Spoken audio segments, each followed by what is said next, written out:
Hello friends, welcome back to my channel শিলিপট। সর্ষে পাবদা তো আমরা সবাই খেয়ে থাকি, কিন্তু আজকে আমি তোমাদের সাথে শেয়ার করব বড়ি দিয়ে পাবদা মাছের পাতলা ঝোল।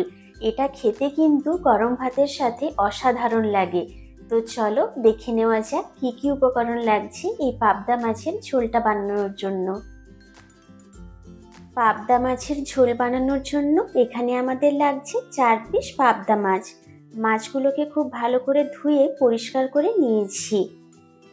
4 পিস পাবদা মাছের জন্য এখানে নিয়েছি 4 টুকরো বেগুন। বেগুনগুলোকে এরকম লম্বা লম্বা করে কেটে নিয়েছি। বেগুনগুলোকেও খুব ভালো করে ধুয়ে রেখেছি। সাথে লাগছে বিউলির ডালের বড়ি, প্রায় 10 থেকে 12টা বড়ি নিয়েছি এখানে। একটা ছোট সাইজের টমেটো একদম পাতলা পাতলা করে কেটে রাখা রয়েছে। সাথে লাগছে 2টো চেরা কাঁচা লঙ্কা, রয়েছে চা চামচের হাফ চামচ কালো জিরে, সামান্য একটু ধনেপাতা কুচি, এখানে রয়েছে চা চামচের হাফ চামচ গোটা জিরে আর 2টো কাঁচা লঙ্কা একসাথে আমি শিলে বেটে নিয়েছি। আর লাগছে 1 চামচ হলুদ গুঁড়ো, লাগছে পরিমাণ মতো লবণ আর সর্ষের তেল। প্রথমে আমরা মাছগুলোকে ম্যারিনেট করে নেব। ম্যারিনেশনের জন্য প্রথমে দিচ্ছি হাফ চামচ লবণ, হাফ চামচ হলুদ গুঁড়ো। পাবদা মাছ কিন্তু তেলের মধ্যে পড়লে খুব ফাটে, আর এই প্রত্যেকটা পাবদা মাছ ডিমওয়ালা, সেক্ষেত্রে ফাটার সম্ভাবনা তো আরো বেশিই রয়েছে। তাই সর্ষের তেলটা কিন্তু অবশ্যই মাখাতে হবে ম্যারিনেশনের সময়। কিছুটা সর্ষের তেল দিয়ে দিলাম। মাছগুলোকে এবার খুব ভালো করে ম্যারিনেট করে নেব।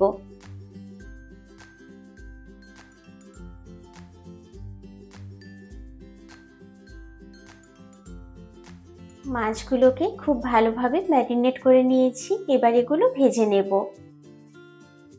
মাছগুলো ভাজার জন্য প্রথমে কড়াইতে দিয়ে দেব সর্ষের তেল। তেলটা একটু বেশি পরিমাণেই দেব। তেল থেকে ধোঁয়া উঠতে শুরু করেছে, এবার মাছগুলো একে একে দিয়ে দেব।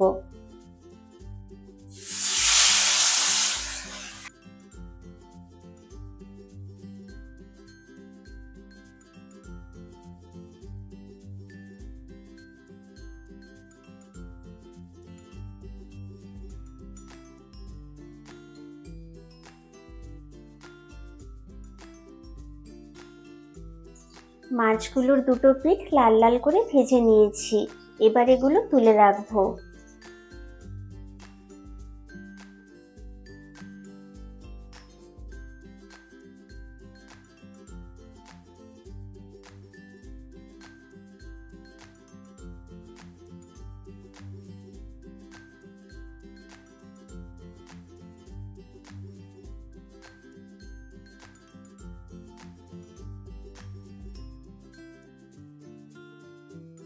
সমস্ত মাছগুলো লাল লাল করে ভেজে তুলে নিয়েছি, এবার বড়িগুলো ভেজে নেব।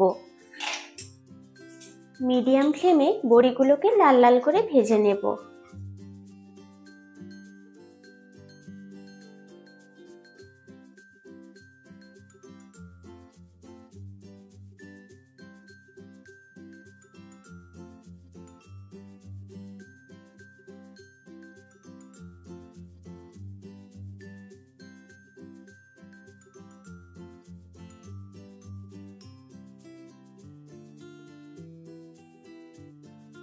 এবার বেগুনগুলো ভেজে নেব।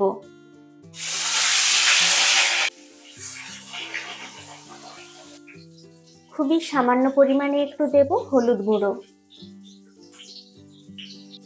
অল্প একটু লবণ। বেগুনগুলোকে লো ফ্লেমে লাল লাল করে ভেজে নেব।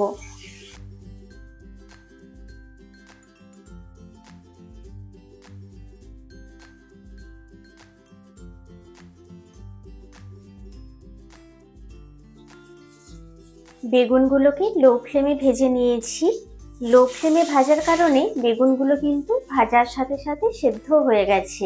তো এবার বেগুনগুলো তুলে রাখবো।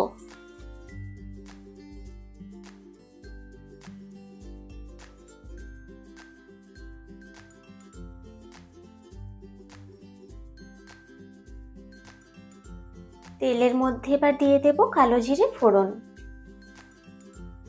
সাথে দেব একটা চেরা কাঁচা লঙ্কা।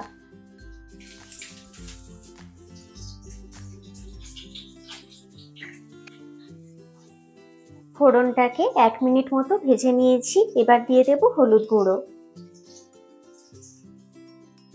সাথে যে জিরে আর কাঁচা লঙ্কা বাটাটা ছিল সেটা দিয়ে দিচ্ছি।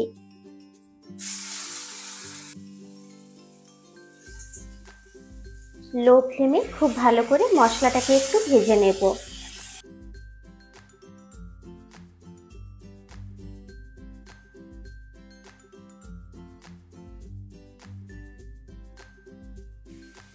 মশলাটাকে 1 মিনিট খুব ভালো করে কষিয়ে নিয়েছি। এবার দিয়ে দেব কেটে রাখা টমেটো। টমেটোটা দিয়ে সামান্য একটু জলও দিয়ে দেব। এবার গ্যাসের ফ্লেমটাকে হাইতে রেখে খুব ভালো করে মশলাটাকে কষিয়ে নেব।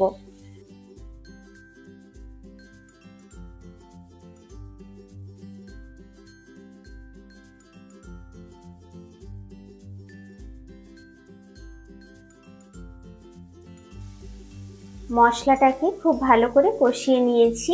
মশলা থেকে তেল ছেড়ে এসেছে। এবার দিয়ে দেব 1 গ্লাস জল। জলটা দেওয়ার পর খুবই সামান্য পরিমাণে একটু লবণ দিয়ে দেব। ভালো করে একবার মিশিয়ে নিচ্ছি।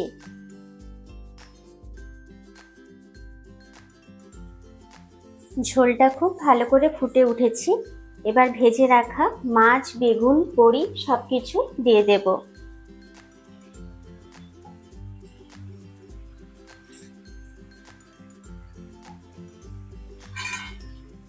সবকিছু একটু হালকা হাতে মিশিয়ে নেব।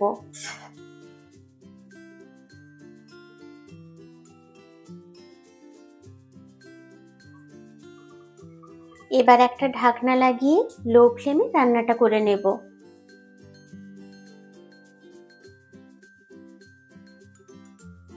ঢাকনা লাগিয়ে 2 মিনিট লো ফ্লেমে রান্নাটা করে নিয়েছি।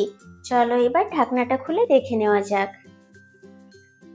সবকিছু খুব ভালোভাবে সেদ্ধ হয়ে গেছে। পাবদা মাছ খুব নরম হয়, তাই রান্না হতে কিন্তু খুব বেশি সময় লাগে না।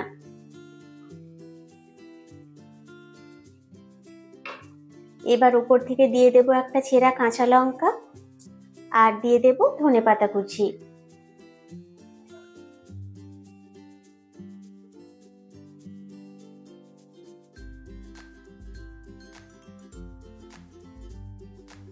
ঢাকনা ছাড়া আরো 1 মিনিট মতো রান্নাটা করে নেব। বড়ি দিয়ে পাবদা মাছের ঝোল আমাদের একদম কমপ্লিট। ভীষণ সুন্দর একটা স্মেল বেরিয়েছে। তো চলো এবার গ্যাসের ফ্লেমটা অফ করে সার্ভ করে তোমাদের দেখাচ্ছি।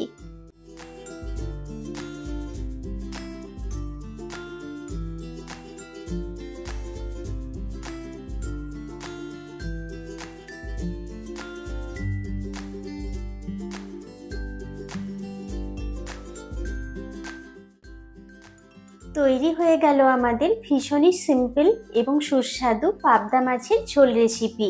তোমরা এই রেসিপিটা অবশ্যই একবার হলেও বাড়িতে ট্রাই করো। সত্যি বলছি ভীষণ ভালো খেতে হয় এটা, আর গরম ভাতের সাথে তো এর কোনো তুলনাই নেই। আজকের রেসিপিটা যদি তোমাদের ভালো লেগে থাকে তাহলে কিন্তু লাইক, শেয়ার আর কমেন্ট করতে একদম ভুলো না। চ্যানেলে নতুন হয়ে থাকলে চ্যানেলটাকে অবশ্যই সাবস্ক্রাইব করে দিও।